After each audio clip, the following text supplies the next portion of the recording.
नमस्कार, आप सब देख रहे हैं रिपब्लिक 7 भारत में हूं रजनीश। आज कलकत्ता के निमिता मर्डर केस के बारे में मैं आपसे थोड़ी चर्चा करूंगा। अब मेरे दर्शक ये जानना चाहेंगे इतने दिनों के बाद मैंने इस केस की चर्चा क्यों की। मैं आपको बता देना चाहता हूं, ये डॉक्टर बहन की हत्या कलकत्ता में होती है, लेकिन उस कलकत्ता की डॉक्टर बहन की हत्या ने पूरे देश में आग लगा दी। पूरे देश में लगातार कैंडल मार्च निकाला गया और महिलाओं के हत्या को लेकर के लगातार पूरे देश में कैंडल मार्च और धरना प्रदर्शन, उसके बाद कलकत्ता की सरकार पर सवाल खड़े होने लगे, बंगाल के सरकार पर भी सवाल खड़े उठने लगे। मैं आपको बता देना चाहता हूं, जब मई में ऐसी ही घटना हुई थी, लेकिन उस समय चुनाव था तो कोई भी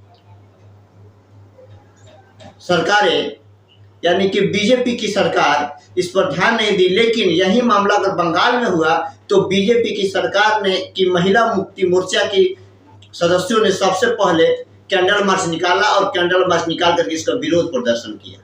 मैं ये नहीं कहता कि ये विरोध प्रदर्शन करना गलत है, विरोध प्रदर्शन होना चाहिए, क्योंकि किसी महिला का सवाल है और ये किसी महिला का सवाल है और ये एक डॉक्टर की हत्या थी, क्योंकि डॉक्टर धरती के दूसरे भगवान के रूप में जाने जाते हैं, इसीलिए ये काम होना चाहिए।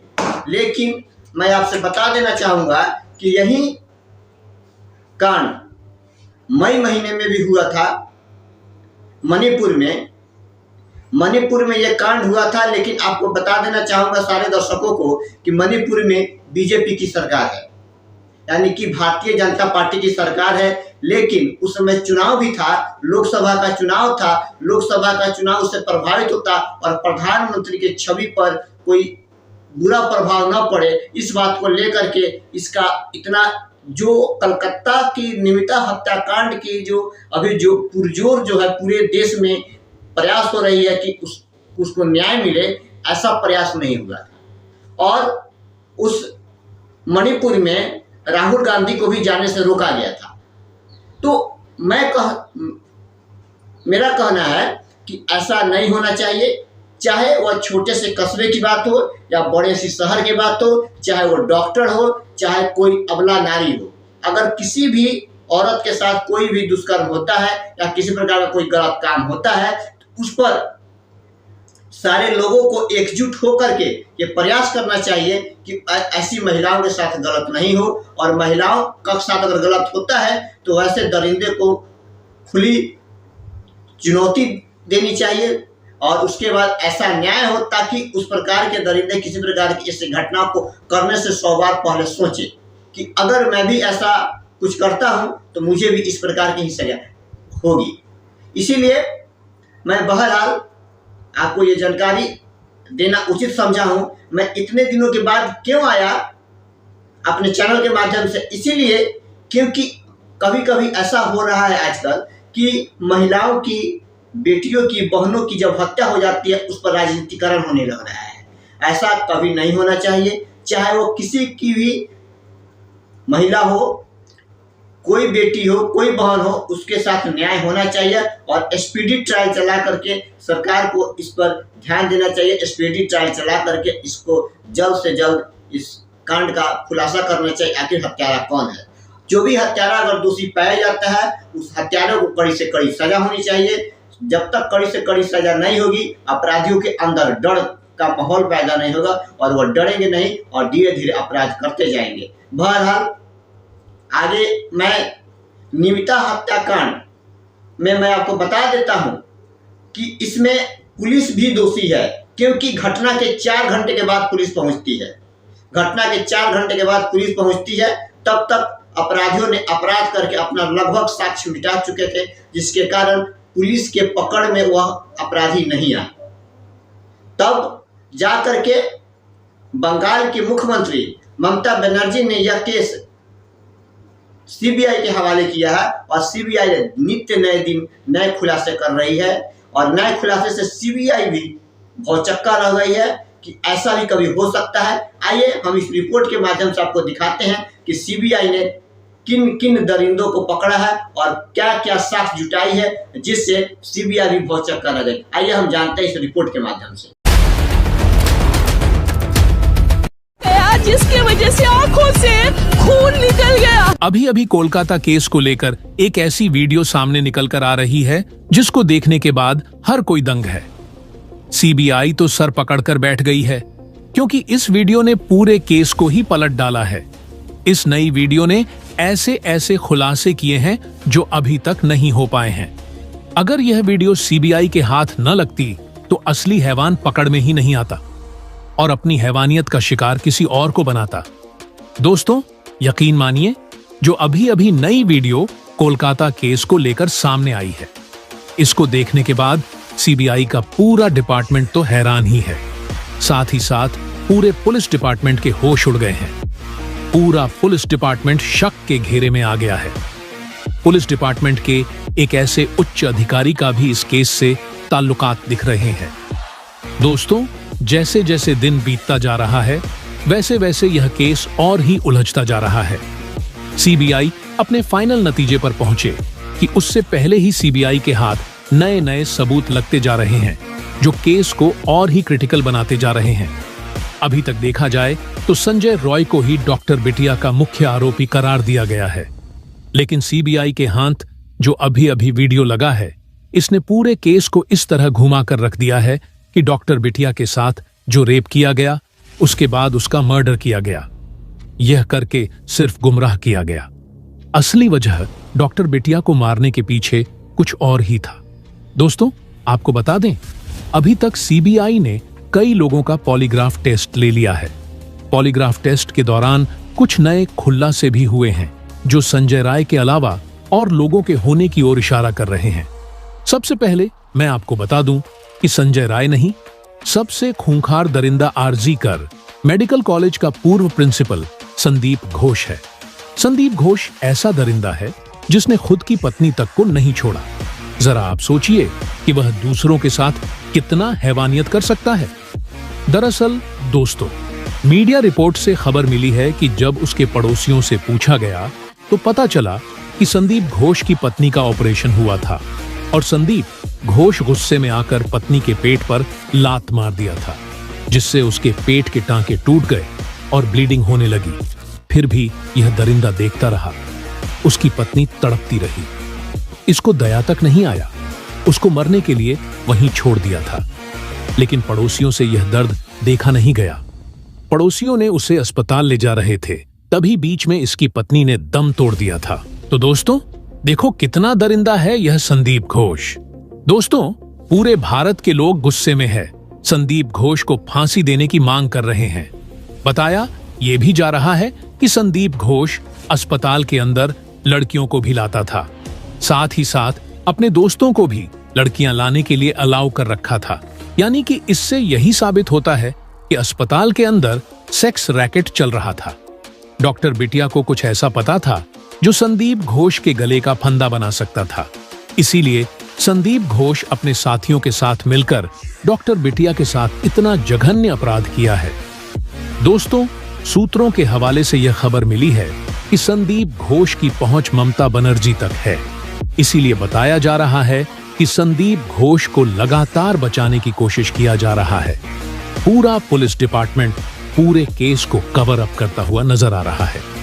इसीलिए तो घटनास्थल पर 40 मिनट लेट पुलिस पहुंची थी। तब तक दरिंदों ने कई अहम सबूतों को मिटा दिया था। इसके अलावा सिर्फ संजय राय को फंसाकर पूरे केस को क्लोज करना चाहती थी कोलकाता पुलिस।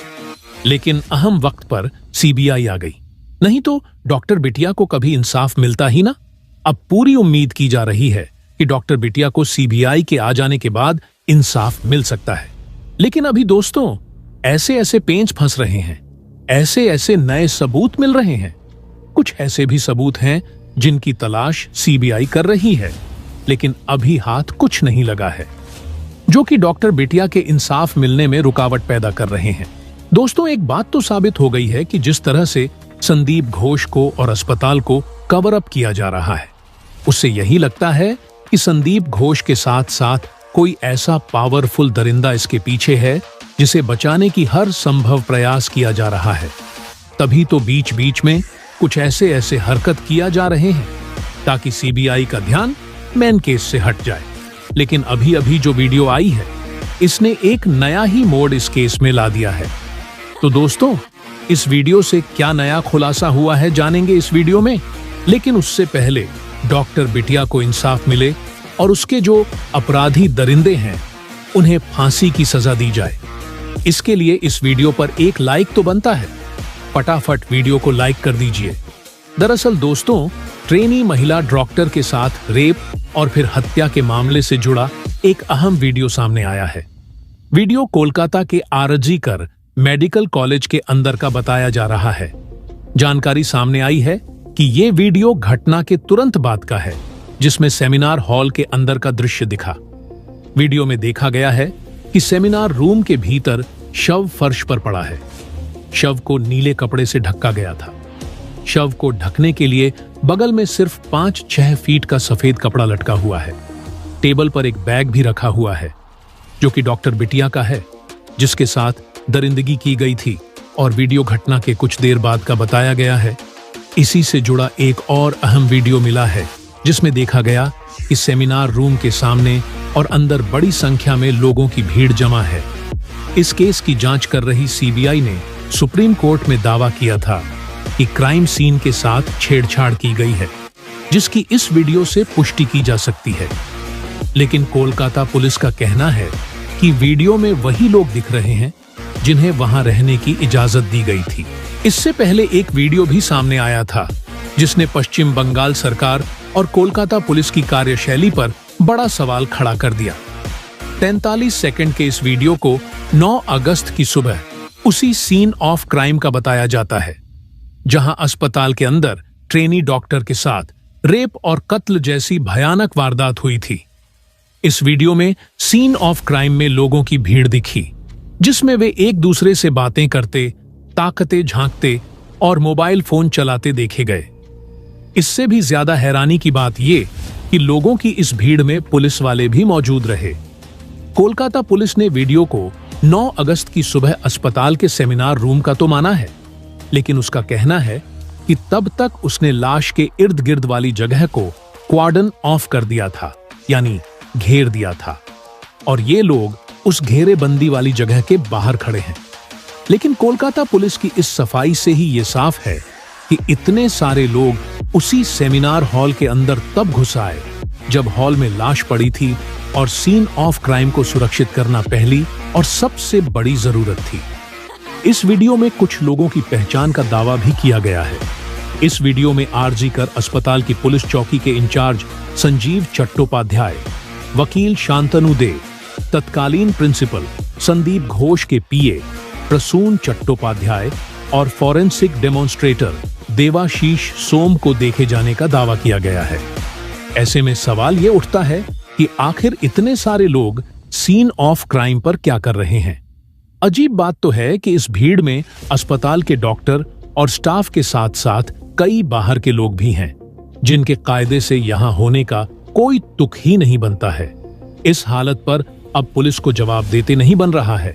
हालांकि कई एक्सपर्ट सवाल उठा रहे हैं कि तब तक जब जांच की शुरुआत भी नहीं हुई थी तो पुलिस ने यह कैसे समझ लिया कि जहां लाश पड़ी है वहीं कत्ल हुआ है।